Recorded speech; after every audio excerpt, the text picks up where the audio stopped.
Okie dokie, here we are again. We're back for another fun-filled week of diving into the parables of Jesus. Welcome back. This is the Grace and Grit Mindset Podcast, and I'm Shanna Williams. I'm so glad that you decided to come back. And I love talking about the parables of Jesus, and I decided to keep things simple again in honor of these parables. So I have no fancy frills with my podcast right now. There's no intro music. There's no cool stuff in the background. And, I'm just like have a little tiny microphone plugged into my phone, and I'm just keeping things really simple. But the quality's still pretty good. So hopefully you're not like going, I can't take this. Sometimes I think we just need like a reality check about what really matters. And sometimes the most simple things are the best things. And I remember this one time going to this church. It was a huge church.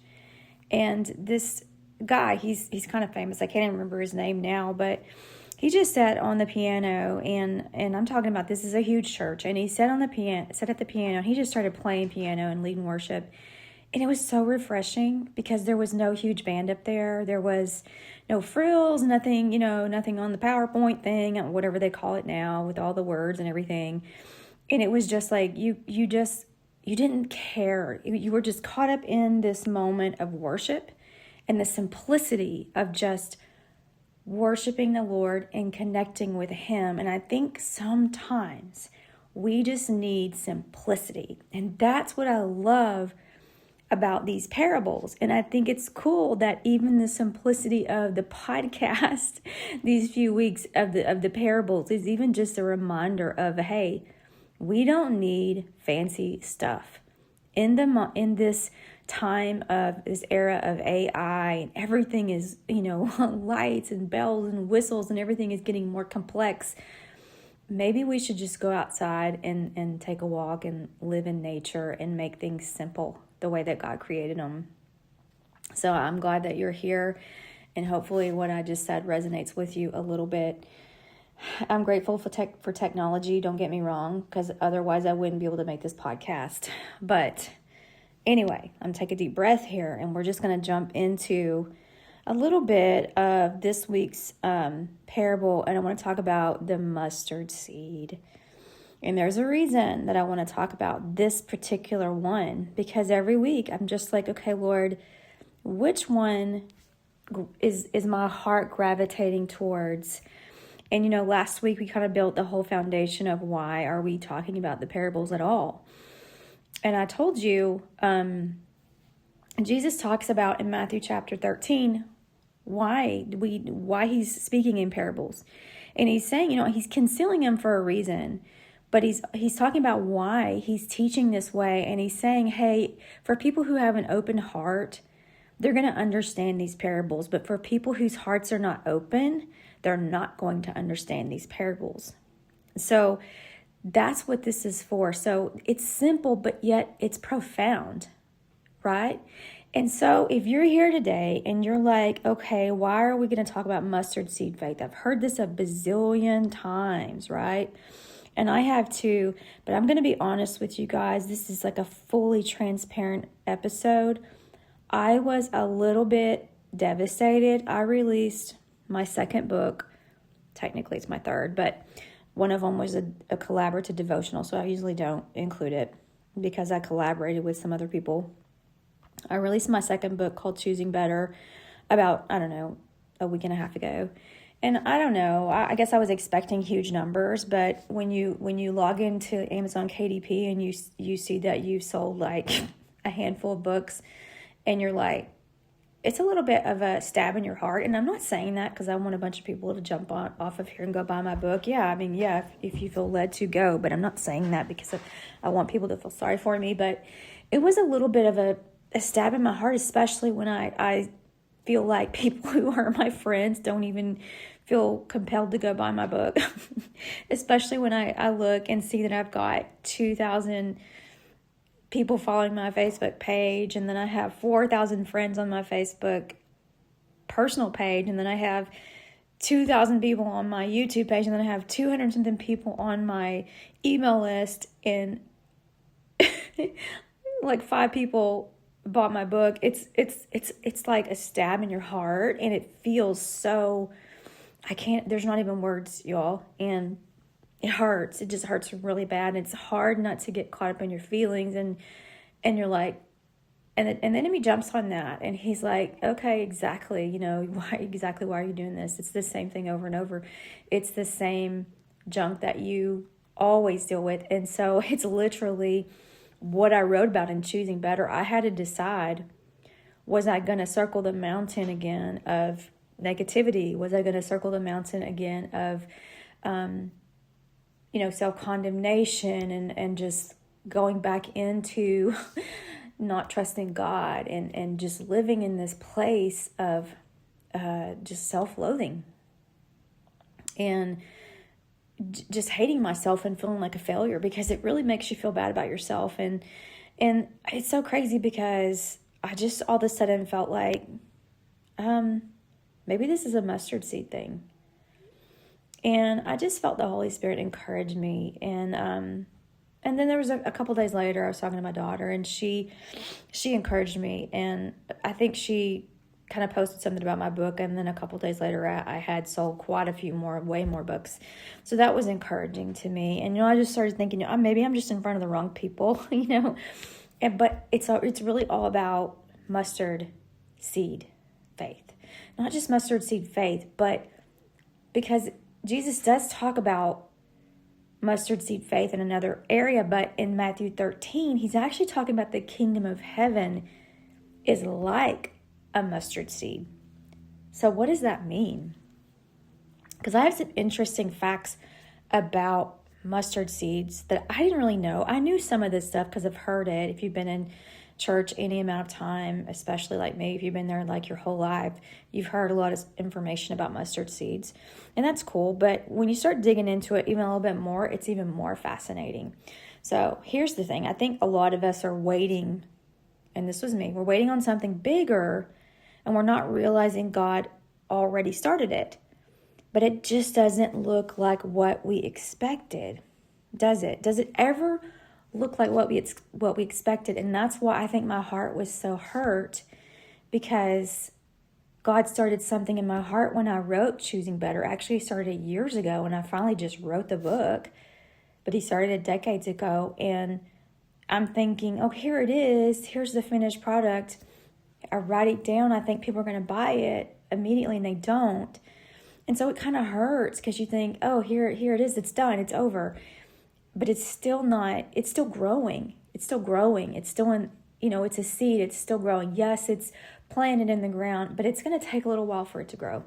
Not forever, but it's going to take a little while for it to grow. So that can be very discouraging to you. And I know that you might be feeling that too.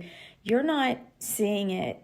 You may look at where you are right now and feel like, this is so small. I was expecting something bigger than this. Maybe you're in a situation where you felt like God told you to start a Bible study. Maybe you felt like, I'm going to start a Bible study. I feel like God's telling me to do it. I'm going to ask some people. And you had because if you're anything like me, when I go all out for something, I go all out. My expectations are high.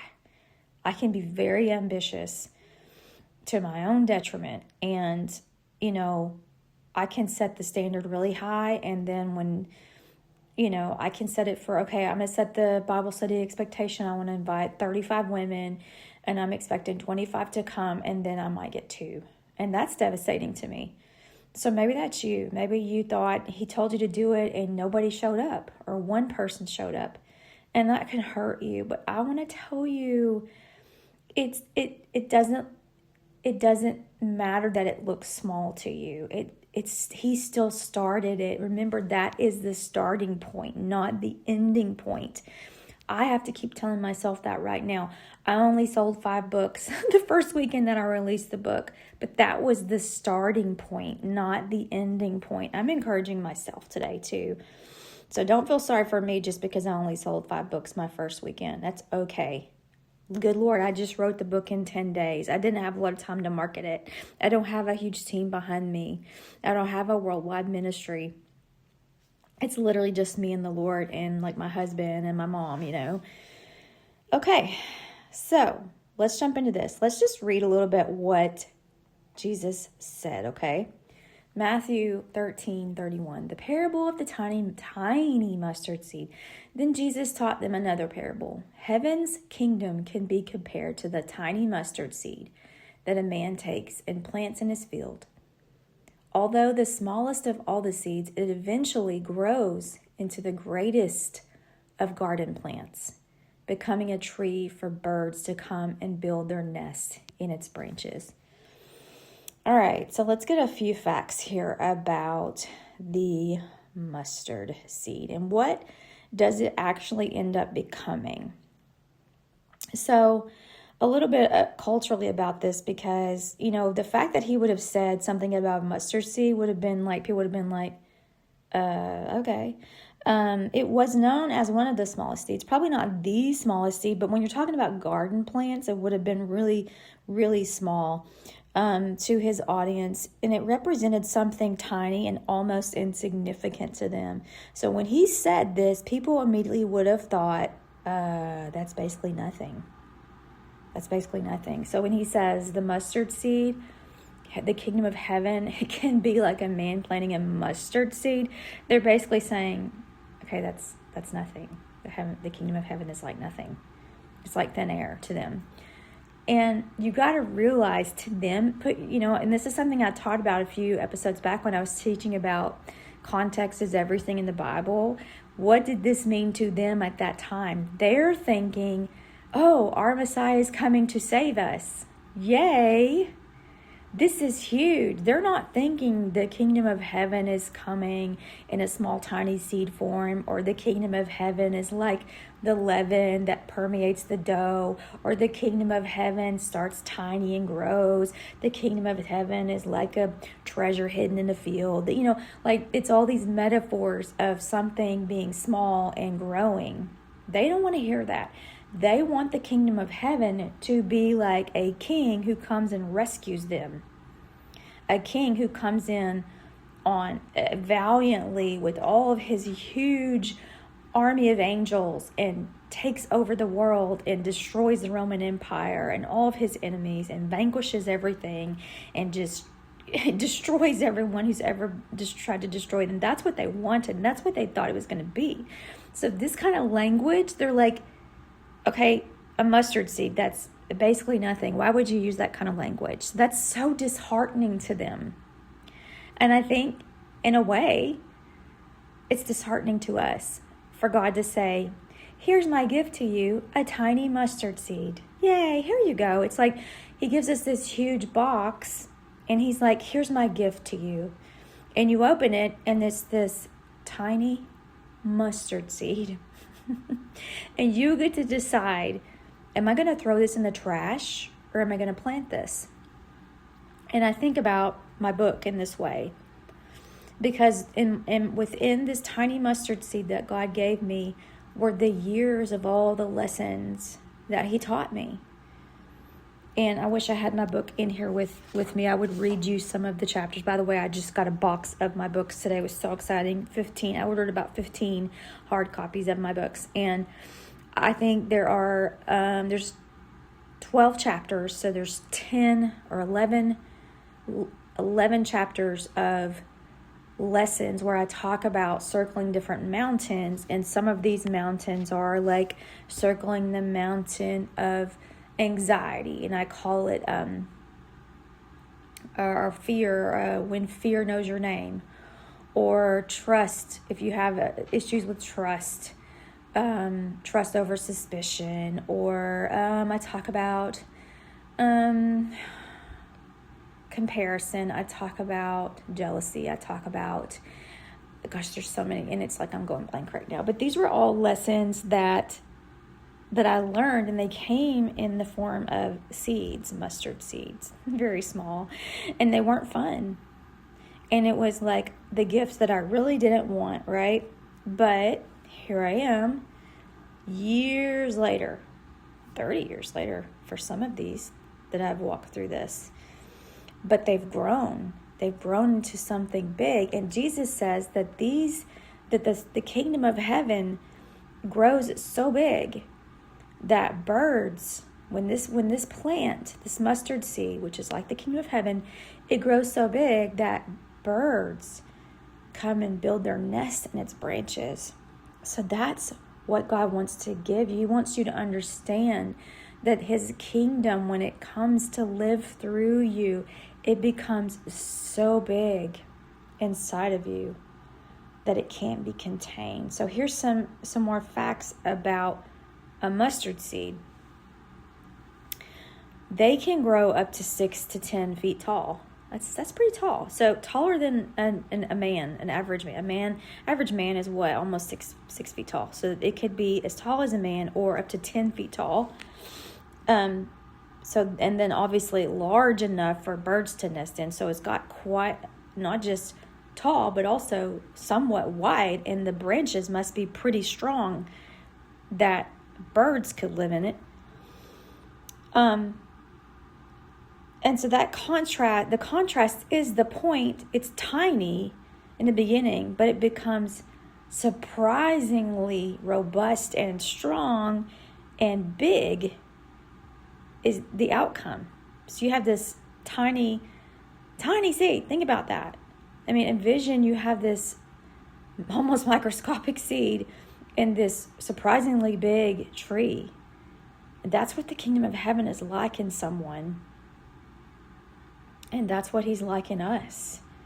So don't minimize the fact that God has started something in you that might seem very small, that might seem almost laughable to someone else.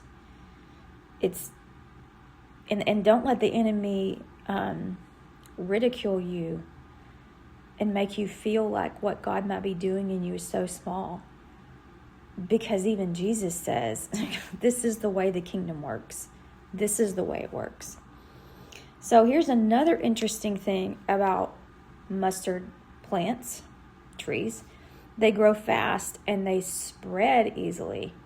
So these are not trees, and this is something I did not know. These are not trees that take a long time like oak trees, which are beautiful and great. We all love a beautiful oak tree, right? They make great wood. We love to cut them down and use them and stuff.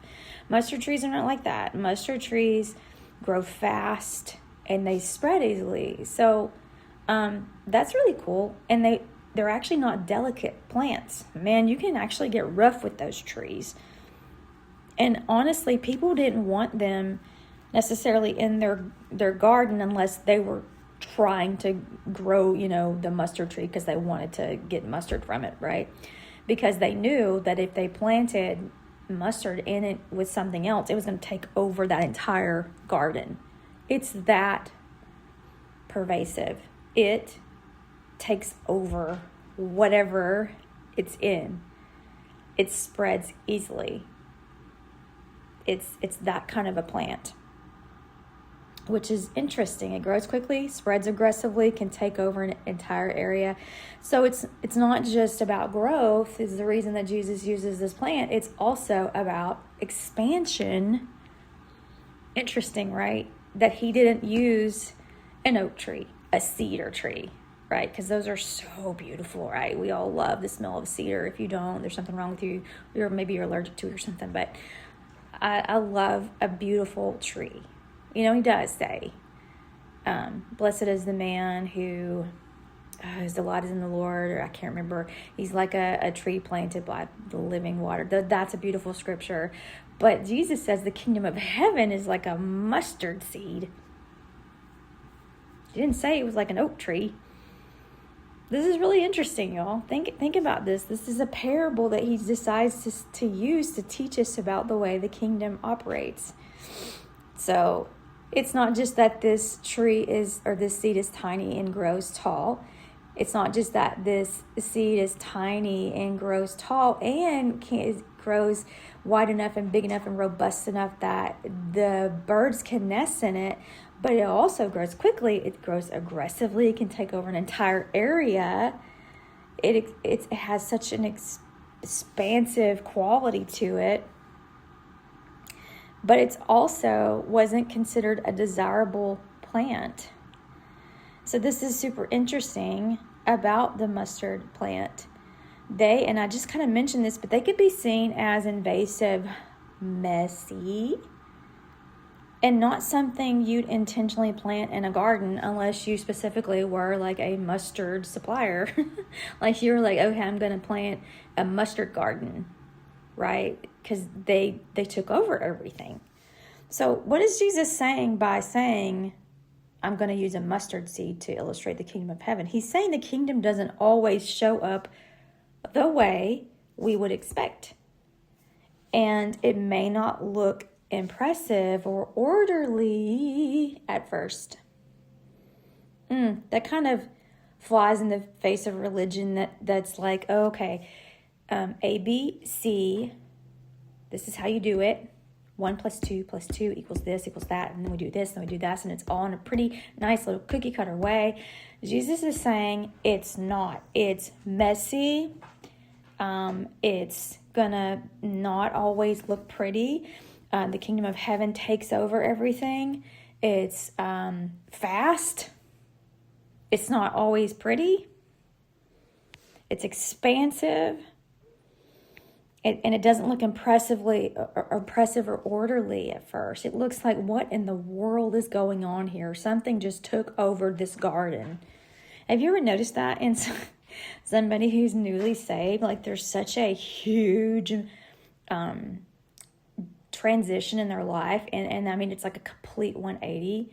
And like nobody knows who that person is anymore. And it's beautiful to watch it. But it's messy. It's messy. Like the person is just, their whole world's been upended, right? And that mustard seed was planted. And that thing takes over. And it's wonderful to watch it, but it is messy. And it's not orderly. And nobody knows what's going on, especially the person whose life's been upended. And it's so cool to watch it. But this is the kingdom of heaven at work. What is the deeper layer? Because I think with Jesus, there's always a deeper layer. Jesus didn't just pick the mustard seed because it was a small seed. He picked something that looked insignificant, that grew unexpectedly, that spread beyond control, and didn't fit neat expectations. So that again. Jesus picked something that looked insignificant, that grew unexpectedly, that spread beyond control, I love that, and didn't fit neat expectations. Isn't that like the kingdom of heaven? It cannot be controlled, and it does not fit expectations. It cannot be confined by religion. It cannot be controlled. True kingdom of heaven cannot be controlled, and it doesn't fit in a box. I love that. I love that about, and I'm going to get this quote wrong. There's a quote, and I'm probably just going to have to look it up while I'm sitting here. I'm just going to look it up real quick because I don't want to get it wrong.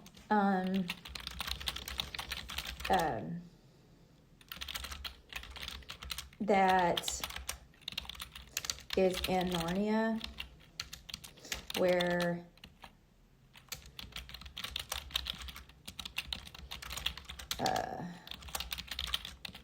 I don't want to get it wrong. Not a tame lion. Yeah, so they're talking about Aslan. Is he safe, or and is Aslan safe, or is he a tame lion? He says he's wild, not like a tame lion. He calls him, I think it's the beaver. He says that he's wild. He calls him a wild lion. He's not a tame lion. Nobody is good. That's what it is. He said he's not a tame lion, Lucy, but he is good. And that is like, I love that line and that lion. I think that is so good because that to me, it sums him up in such a great way, as if you could sum him up. I don't know that you can, of course, but he is not tame, but he is good.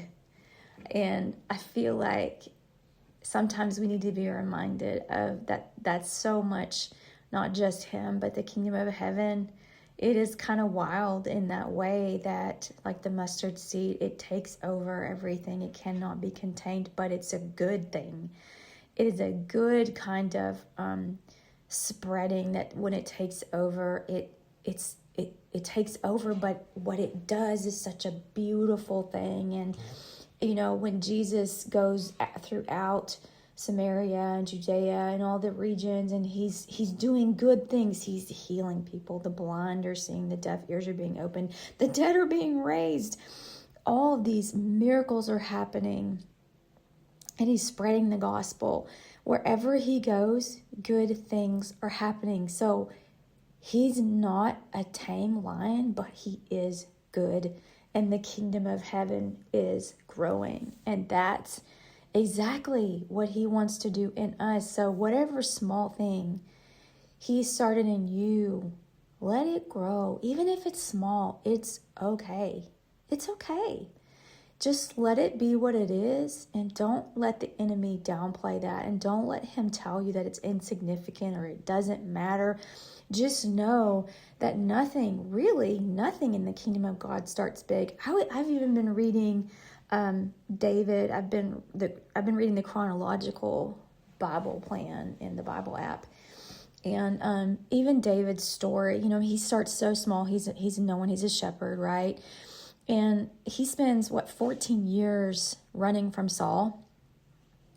And even after Saul dies, you would think, okay, here's his moment. You would think all of Israel would come together and crown him, but they don't. There's still war for a while.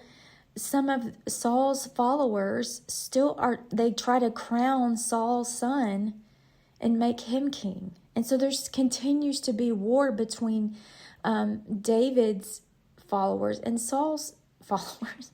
I'm like, is this ever going to be over? And it's like that. You can see that constant growing of one kingdom and the diminishing of the other. And I see that seed is what I'm trying to say. That kingdom of heaven seed, that mustard seed, is growing and growing and growing and growing and growing. And at some point, finally, it takes over the other kingdom.